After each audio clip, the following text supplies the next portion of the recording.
క్రమంలో supreme court CBI చేత SIT ఏర్పాటు చేసి జరిపిన విచారణ నివేదికలో తిరుపతి లడ్డూ ప్రసాదంలో ఎటువంటి జంతు కొవ్వు అవశేషాలు లేవని రిపోర్టు ఇవ్వడం జరిగింది.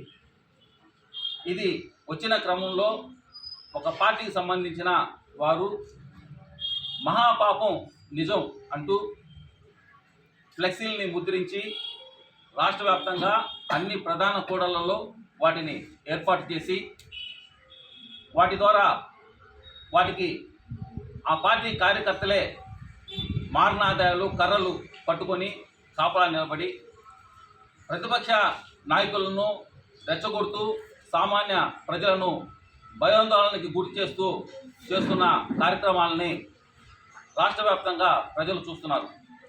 మీ పార్టీ కార్యకర్తలే మీరు ప్రభుత్వంలో ఉండగా ఈ విధంగా చట్టాన్ని తమ చేతుల్లోకి తీసుకొని ప్రజల మీద దాడులు చేస్తూ ప్రతిపక్ష నాయకుల మీద ఇళ్ల మీద దాడులు చేస్తూ వారి కుటుంబ సభ్యుల్ని మానసిక ఆందోళనకు గురి చేస్తూ నెల్లూరు నుంచి రాష్ట్ర వ్యాప్తంగా ప్రతి అగ్రనాయకుడి ఇళ్లపైన దాడులు చేస్తూ వైఎస్ఆర్సీపీ సామాన్య కార్యకర్త నుంచి ముఖ్యంగా దళితుల మీద అనేకమైన దాడులు చేస్తూ పాలిస్తున్న ఈ పరిపాలనని రాష్ట్ర ప్రజలందరూ చూస్తున్నారు.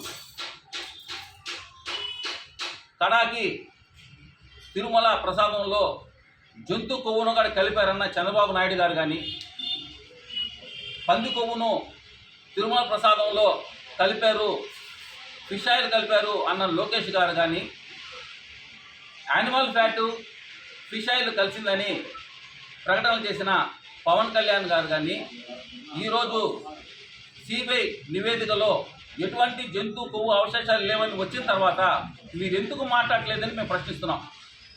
ఆ రోజు ప్రజల్లో మీరు భయాందోళనను మానసికంగా వాళ్ళని హిందూ సమాజం మీద మీరు ఏదైతే రుద్దారో ఇటువంటి చెప్పుకుంటాం కూడా అసహ్యమైన వాటిని ఉన్నాయి అని చెప్పి మీరు చెప్పిన మీరు ఈరోజు సిబిఐ నివేదికలో అటువంటి ఏమీ లేవని వచ్చిన తర్వాత ఉద్రిక్తలను తగ్గించేందుకు వారి ఆందోళన తగ్గించేందుకు మీరు ఎందుకు ముందుకు రావట్లేదు? మీరెందుకు ఆ మాట మీరు ఆ రోజు మీరు చెప్పిన మాట ఏ రిపోర్ట్ల ఆధారంగా చేసుకొని మీరు మాట్లాడారు? మీకున్న సమాచారం ఏంటి? ఈరోజు ఆ సమాచారం తప్పని సిబిఐ మీ చేత నియమించిన అధికారులే అది తప్పని చెప్పిన తర్వాత మీ సమాధానం ఏంటి? హిందూ సమాజానికి మీరేమని సమాధానం చెప్తారో అడుగుతున్నాం. అలాగే కార్యకర్తలు మొదలుకొని నాయకుల ఇళ్ల మీద ఈ దౌర్జన్యాలు ఇది ఏంటి అనేది ప్రశ్నిస్తున్నాం. ఎవరైతే ఇటువంటివి చేస్తున్నారో పోలీస్ వ్యవస్థ సామాన్య ప్రజలకి అండగా ఉండాలి. మా ధైర్యం పోలీస్ వ్యవస్థ. అటువంటి మీరు మా కార్యకర్తల మీద నాయకుల ఇళ్ల మీద దౌర్జన్యాలు జరుగుతూ ఉంటే మీరు దౌర్జన్యకారులకు అండగా ఉంటున్నారే కానీ మాకు భరోసాగా సామాన్య ప్రజలకు భరోసాగా ఎక్కడా లేని పరిస్థితి. ఇది గతంలో ఎప్పుడూ చూడని ఒక కొత్త సాంప్రదాయం.